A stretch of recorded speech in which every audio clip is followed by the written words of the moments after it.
Okay, అందరికీ నమస్కారం.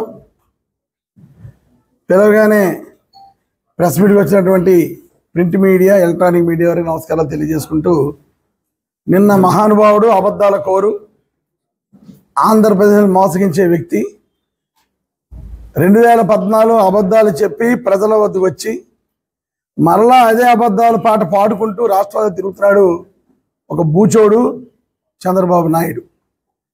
నిన్న మరలా కాకినాడపట్నంకి వచ్చి నా మీద విమర్శలు చేసే కార్యక్రమం చేశాడు ఈ మహానుభావుడు.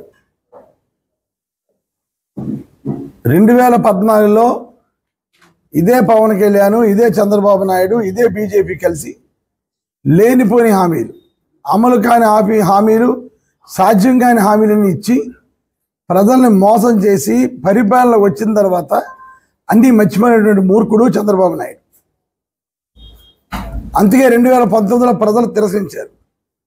2019లో ఇదే జనసేన, ఇదే తెలుగుదేశం పార్టీ, ఇదే బీజేపీ పార్టీ విడిపోయి ఒకరినొకరు తిట్టుకున్నారు.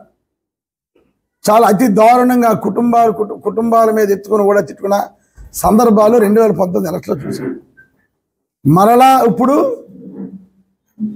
3 పార్టీలు కలిసిపోయి లేనిపోయిన హామీలు ఇచ్చి ప్రజల మధ్యకి వచ్చి ఈరోజు మళ్ళీ ఓట్లు అడిగే పరిస్థితికి వచ్చారు. 2014లో కలుసుకున్నారు, 2019లో విడిపోయారు, మళ్ళీ ఇప్పుడు కలుసుకున్నారు. అలా ప్రజలకి ఏ సమాచారం ఇద్దాం ఉన్నారు, ఏ మెసేజ్ ఇద్దాం ఉన్నారు మీరందరూ కూడా. కుట్రలు అధికారులు రావడం కోసం ప్రజలను మోసం చేసి ఏదో రకంగా అధికారంలో వచ్చేవాళ్ళని ఒక ఆశతో ఉన్నారు వీళ్ళందరూ కూడా. కనీసం మేనిఫెస్టోలో ఇతను నమ్మట్లేదు కాబట్టి కనీసం మేనిఫెస్టోలో బీజేపీ నాయకుల ఫోటోలు కూడా వేయించుకోలేని దుస్థితి ఈరోజు చంద్రబాబు నాయుడుకి వచ్చింది. నీతో పొత్తున్న పార్టీ అని నమ్మట్లే. కనుక ఇటువంటి వ్యక్తి కాకినాడ వచ్చి నన్ను విమర్శించే స్థాయికి దిగటం జరిగింది. మళ్ళీ అదే పాట, అదే బియ్యం అక్రమ రవాణా చేస్తానంటాడు. 14 సంవత్సరాలు ముఖ్యమంత్రి చేసి కాకినాడ పోర్టులో ఏది ఎక్స్పోర్ట్ అవుద్ది, ఎలా ఎక్స్పోర్ట్ అవుద్దో తెలియని పరిస్థితులు నువ్వు ఉన్నావు. మళ్ళీ అంటాడు గంజా వ్యాపారాన్ని నేను డ్రగ్స్, కాకినాడ డ్రగ్స్ కాపాడు. నేను చంద్రబాబు నాయుడు కానీ పవన్ కళ్యాణ్ కోరికది ఒకటే, నా మీద వ్యక్తిగతంగా ఎన్నైనా చేసుకొని నేను భరిస్తా, కానీ నా కాకినాడని దయచేసి ఏమనద్దు. కాకినాడ పట్టణాన్ని బ్రహ్మాండమైన పేరు దేశవ్యాప్తంగా ఉంది కాకినాడ పట్టణానికి. ఈరోజు కూడా కాకినాడ పట్టణాన్ని కాపాడుకుంటూ వస్తున్నాం.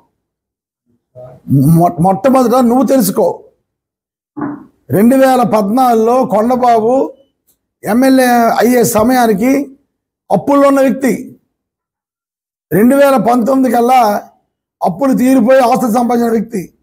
ఎలా వచ్చిన ఈ ఆస్తులన్నీ కూడా అక్రమంగా వ్యాపారాలు చేశాడు కాబట్టి కొండబాబు సంపాదించాడు. పోలీసులందరూ లంచాలు తీసుకోవడం, గంజా వ్యాపారస్తులు లంచాలు తీసుకోవడం, గుట్కా వ్యాపారస్తులు లంచాలు తీసుకోవడం, ప్యాకెట్ క్లబ్లు రన్ చేయటం, ఇటువంటివన్నీ చేసిన వాడు కొండబాబు.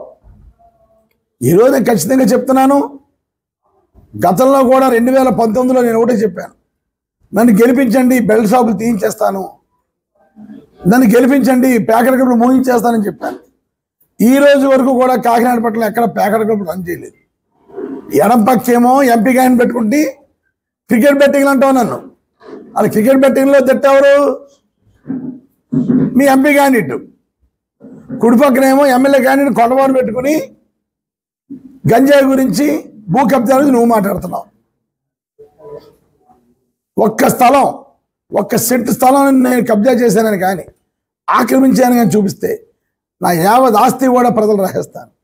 యావత్ ఆస్తి అమ్మేసి ప్రజలకు ఇచ్చేస్తాను, అందులో డౌట్ లేదు. భూ కబ్జాలు చేసే అవసరం నాకు లేదు. కొండబాబు మీద భూ కబ్జాలు చేసిన కేసులు ఇంకా ఈ రోజుకు ఉన్నాయి. ఏటుమొగలో ఏదైతే ఆక్యుపై చేశాడో 47 ఎకరాలు సుమారు, అది కేసు కోర్టులో గవర్నమెంట్ వేసింది. భూ కబ్జాదారు నీ పక్కన పెట్టుకుని నువ్వు మాట్లాడుతున్నావు భూ కబ్జాల గురించి. పోలీసుల దగ్గర లంచాలు తీసుకుని, ఉద్యోగాల నిమిత్తం లంచాలు తీసుకుని గంజాయి పెరిగిపోతే ఆ పెరిగిపోయిన గంజాయిని కంట్రోల్ చేసే క్రమంలో మేమున్నాం. కనుక కాకినాడ ప్రజలందరూ దయచేసి గమనించండి, ఇటువంటి నాయకుల్ని తిరస్కరించమని మళ్ళీ కోరుకుంటున్నాను. కొండబాబు అన్నవాడు కానీ వస్తే గంజాయి పెరిగిపోతుంది, ఆక్రమణ పెరిగిపోతే రౌడిజం పెరిగిపోతుంది. కనుక ఇవన్నీ కూడా కంట్రోల్కి 5 సంవత్సరాలు చాలా కంట్రోల్ చేసుకుంటూ వచ్చాం. ఎట్టి పరిస్థితుల్లో కూడా కొండబాబుని గెలవనిచ్చే పరిస్థితి లేదు, గెలవనివ్వం. సాయశక్తులా కృషి చేసి కొండబాబుని ఓడించే కార్యక్రమం తప్పకుండా మేము చేస్తాం. కనుక నీ పార్టీ మనుషులు పెట్టుకుని నువ్వు అక్కడ ఉంటే చేసిన అక్రమాలని కొండబాబు అయితే తిరిగి నా మీద అంటున్నాడు. మళ్ళీ అంటాడు కొత్తగా కొండబాబు కంటే జ్ఞానం లేదు, 1000 కోట్లు నేను ఓఎన్జీసీలో తీసుకున్నానని ఆరోపణ చేస్తున్నాడు. ఆ 1000 కోట్లు నా అకౌంట్లోకి వచ్చిందంట, నేను ఆ డబ్బులు ఇప్పుడు ఓఎన్జీసీలో తిరిగి ఇవ్వడానికి ప్రయత్నం చేస్తానని పాప మత్స్యకార సోదరుల దగ్గర మాయ మాటలు చెప్పే పరిస్థితి కొండబాబు చేయడం జరిగింది. నేను దాని మీద ఖండించాను గతంలో. మళ్ళీ మూర్ఖుడు చంద్రబాబు నాయుడు వాగుతున్నాడు. అందుకనే కరెక్ట్గా సమాచారం లేకుండా నేను మాట్లాడకూడదని ఓఎన్జీసీ వాళ్ళు నేను రైట్ ఇన్ఫర్మేషన్లో ఇలా నా మీద పలానా వ్యక్తి కొండబాబు అన్నవాడు నా మీద ఆరోపణలు చేశాడు, ఈ ఆరోపణలు మీ దగ్గర ఏమన్నా ఆధారాలు ఉంటే ఇవ్వండి ఓఎన్జీసీని అడిగాను. అదేవిధంగా ఫిషరీస్ డిపార్ట్మెంట్ని అడిగాను, వాళ్ళందరూ ఆధారాలు ఇచ్చారు, మీకు అందరూ కూడా డిస్ట్రిబ్యూట్ చేయడం జరిగింది. కానీ దీని మీద నేను పోలీస్ కంప్లైంట్ ఇవ్వడం ఇవన్నీ కూడా డీటెయిల్స్ మొన్న వచ్చి 10 రోజులు అయింది నాకు. ఇప్పుడు దీని మీద 3 టౌన్ పోలీస్ స్టేషన్లో కొండబాబు మీద కంప్లైంట్ ఇవ్వడానికి ఇప్పుడు వెళ్తున్నాను. మనం అందరి కేసు వెళ్దాం. కొండబాబు మీద కంప్లైంట్ ఇవ్వడానికి వెళ్తున్నాను. దీని తర్వాత పోలీసు వాళ్ళు యాక్షన్ తీసుకోమని, క్రిమినల్ యాక్షన్ తీసుకోమని రిక్వెస్ట్ చేయడం జరుగుతుంది. ఒకవేళ పోలీసు వాళ్ళు కానీ క్రిమినల్ యాక్షన్ తీసుకునే పక్షంలో కొండబాబు మీద పరువు నష్టం దావా వేసే కార్యక్రమం కూడా చేస్తాను. ఎట్టి పరిస్థితుల్లో ఇటువంటిది ఉపేక్షించేది లేదు. 1000 కోట్ల రూపాయలు తీసుకున్నానని పబ్లిక్గా కలెక్టర్ ఆఫీసులో మాట్లాడిన సందర్భంలో దీని మీద నేను సీరియస్గా స్పందించాను. దీన్ని ఎట్టి పరిస్థితుల్లోనూ కూడా పరువు నష్టం దావా వేస్తాను రోజు అన్నాను. ఇన్ఫర్మేషన్ వచ్చింది కాబట్టి ఇప్పుడు పోలీస్ కంప్లైంట్ ప్రొసీజర్ ప్రకారం పోలీస్ కంప్లైంట్ ఇస్తాను. పోలీస్ కంప్లైంట్ తర్వాత పరువు నష్టం దావా కూడా వేస్తాను. ఈ సందర్భంగా తెలియజేసుకుంటూ మరొకసారి కాకినాడపట్నం వాళ్ళు విజ్ఞప్తి చేసుకుంటున్నా, మాట ప్రకారం నిలబడి ముఖ్యమంత్రిని గెలిపించండి. ఎవరైతే గత 5 సంవత్సరాలు కాకినాడపట్నాన్ని శానిటేషన్ విషయంలో కానీ, డ్రగ్స్ విషయంలో కానీ, అల్లరి విషయంలో కానీ, రౌడీయిజం విషయంలో కానీ అన్ని కంట్రోల్ చేసుకుంటూ వచ్చాను. కనుక దీవించమని మరొకసారి అడుగుతున్నాను. 2019 ముందు మీ ప్రాంతం ఎలా ఉండేది, ఈరోజు మీ ప్రాంతం ఎలా ఉందో రోడ్లు, ట్రైన్లు అన్నీ చూసుకోండి. దాని ప్రకారం ఓటు వేయమని అడుగుతున్నా. ఇంకొక విషయం ఖచ్చితంగా చెప్పగలను. గతంలో మాట ఇచ్చాం, 2019లో గెలిపించండి, అందరికీ 10,000 ఇల్లు కట్టిస్తానని మాట ఇచ్చాను. దేవుడి దైవాలు గెలిచాం, ప్రజలు ఆశీర్వదించారు. 30,000 మందికి ఇళ్ల పట్టాలు ఇచ్చాం. 11,000 ఇల్లు కన్స్ట్రక్షన్ మొదలుపెట్టాం. నేను అన్న మాట ప్రకారం చేశాను. అదేవిధంగా ఇప్పుడు కూడా చెప్తున్నాను, 18 నెలల్లో ఏదైతే 11,000 స్టార్ట్ అయినా, ఏదైతే బ్యాలెన్స్ 19,000 ఉన్నాయో ఈ 19,000 ఇల్లులో కూడా 18 నెలల్లో పూర్తి చేస్తానని కాకినాడపట్నం ప్రజలకు మాటిస్తున్నా. ఎవరికైతే ఇళ్ల పట్టాలు వచ్చినాయో వాళ్ళందరూ కూడా 18 నెలల్లో వాళ్ళ సొంత ఇంట్లో కూర్చోబెట్టే బాధ్యత తీసుకుంటానని తెలియజేసుకుంటూ, ఒక్కసారి కొండబాబు 2014, 2019 వరకు నువ్వు ఒక ఇల్లు ఇచ్చావా? కాకినాడపట్నం ఒక ఇల్లు ఇవ్వలేదు కదా, నువ్వు మటుకు 5 అంతస్తులు ఇల్లు కట్టుకున్నావు. మరలా ఈరోజు ఎలక్షన్ వస్తున్నాడు, ప్రజలందరినీ అదే చెప్పబోతున్నాను. మళ్ళా దోపిడీ రెడీ అయిపోతాడు, మళ్ళా కబ్జాలు గురవుద్ది కాకినాడ. మళ్ళీ డ్రగ్స్ యథాస్థితి, అతను అవినీతి వల్ల మళ్ళీ డ్రగ్స్ అన్ని పెరిగిపోయే పరిస్థితి కాకినాడలో వస్తాయి. కనుక ఆలోచించుకోమని కాకినాడపట్నం ప్రజలందరినీ కోరుకుంటూ, దయచేసి మిమ్మల్ని కూడా 3 టౌన్ పోలీస్ స్టేషన్కి రావాల్సిందిగా కోరుకుంటున్నాను. ఎస్ సార్, కేసు కొండబాబు మీద సార్. కొండబాబు ఆరోపించాడు. అంతే, నేను చంద్రబాబు నాయుడు కూడా డీటెయిల్గా మాట్లాడదు. ఓఎన్జీసీలో 1000 కోట్లు అంటాడు, అంతే. అతనికే డీటెయిల్స్ లేవు. వీడు ఇచ్చాడు స్క్రిప్ట్ అని మాట్లాడేస్తున్నాడు. ఏటో క్రికెట్ బెట్టింగ్ అంటాడు, ఇంకోటి ఏమన్నాడు ప్యాకెట్ అంటాడు.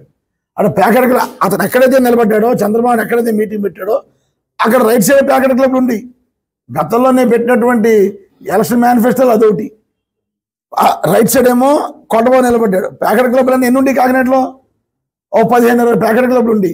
ఈ రోజు కూడా చెప్తున్నా, 28వ వార్డు నుంచి 29వ వార్డులో కొందరు జాయిన్ అయ్యారు. వాళ్ళకి హామీ ఏంటంటేనంట,